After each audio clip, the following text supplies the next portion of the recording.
ஐயா மாதிரி உக்காளி ஒரு அரசியல்வாதியை கையில் காட்டுங்க, ஒரு அரசியல்வாதியை கண்ணில் காட்டுங்க.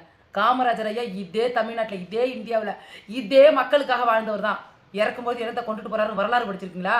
அரசியல்வாதினா என்னன்னு தெரியுமா? வீட்டில் இருந்துகிட்டு என்னால மக்களுக்கு செய்ய முடியாது, 1000 பேர் கேள்வி கேட்பான், தடை பண்ணுவான். அரசியலுக்கு போனா மக்களுக்கு என்னால செய்ய முடியும் தான் அரசியலுக்கு வருவாங்க. மன்னராட்சி, பிரிட்டிஷ் ஆட்சி, மக்களாட்சி, எந்த ஆட்சியிலும் இப்ப இவ்வளவு கொடுமை கிடையாது. இப்ப இந்த வீடியோல போது பாத்தீங்களா, திமுக கட்சிக்காரங்க, முன்னாள் கட்சிக்காரங்க அந்த ஊர்ல எனக்கு ஓட்டு போடுறன்னு சொல்லி வாழ்வாதாரம், தண்ணிங்கிறது வாழ்வாதாரம், அதை ஒட்டச்சி நவுத்திருக்காங்க. தண்ணி டேங்க் கீழே போற பைப்பு கீப்பெல்லாம் ஒட்டச்சி தமிழ்நாடு என்ன பண்ணுது?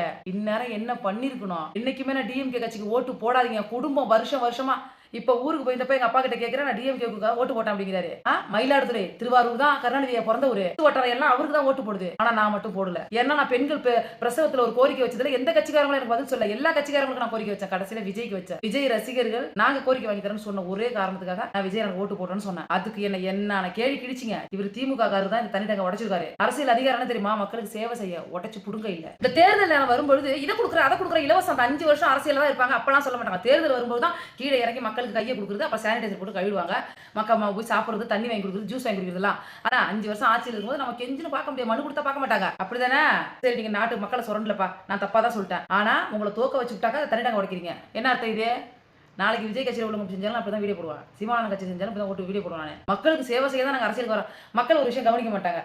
அரசியல் தேர்தல் முடிஞ்சு ஆட்சிக்கு வந்த உடனே நாங்கள் இதை செய்யறோம். எப்படி தேர்தல் முடிஞ்சு ஆட்சிக்கு வந்த உடனே, அப்போ ஆட்சிக்கு வரலினா நாங்கள் சொன்ன வாக்குலாம் செய்ய மாட்டோம். இத்தனைக்கு அவங்க வாக்கு கொடுக்குறாங்க, அவங்க இவ்வளோ இலவசமாக கொடுக்குறேன்னு. அது மக்களுக்காக கொடுக்குற பணம் தான். மக்களுக்கு சென்ட்ரல் கவர்மெண்ட்லேருந்து வரதை எடுத்து தான் மக்களுக்கு இலவசம் கொடுத்துட்டு இருக்காங்க. தேர்தலுக்கு வரலினா ஜெயிக்கலாம் செய்ய மாட்டாங்க.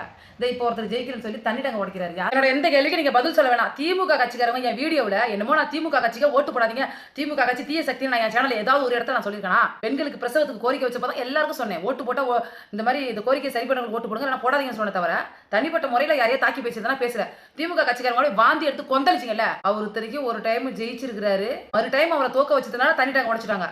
ஜெயிக்க வச்சுக்கிட்டே இருக்கணுமா? அடுத்தவங்களுக்கு வாய்ப்பு கொடுக்க வேண்டாம். அப்ப நீங்க மட்டும் இப்படி கண்ணாடி மாளிகையில் இருக்கிறீங்க? போய் மயிலாடுதுறை கிராமத்தை என் ஊரை பாருங்க. எதுக்கு கூரை வீட்டுல ரோடு வசதி இல்லாம, தண்ணி வசதி இல்லாம, கரண்ட் வசதி இல்லாம எதுக்கு இருக்கிறாங்க? நீங்க அரசியலுக்கு வரதுக்கு முன்னாடி இவ்வளவு வசதி கிடையாது.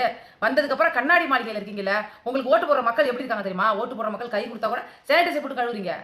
ஏன் அந்த ஏழை மக்கள் ஓட்டு போட்டு அவங்க கையை தொடுறதுனால வந்தா ஒரு நோய் ஏத்துக்க மாட்டீங்கல்ல? இவர் முன்னாடி அரசியல இருந்தவர், இந்த ஊர்ல உள்ளவர், இந்த தண்ணி டேங்க உடைச்சிருக்காரு. 2வது முறையா அவருக்கு வாய்ப்பு கொடுக்கணும். இது முதல் முறை வாய்ப்பு கொடுத்தது, கட்டி கொடுத்தது. அப்ப அந்த அரசியல்வாதி உடைச்சிருப்பாருல, அத்தனை வருஷம் கட்சியில இருந்து எடுத்துருப்பாருல கமிஷனு. அங்க அரசியலுக்கு வருது, மக்களுக்கு சேவை செய்யலைங்க.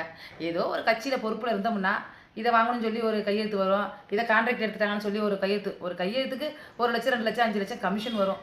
அதை 4 பேர் பிரிச்சுக்கலாம். இதுக்கு தான் அரசியலுக்கு வராங்க, மக்களுக்கு சேவை செய்யல. நீங்க சுயநலமா இருந்து உழைச்சி சம்பாதிக்க கத்துக்குங்க.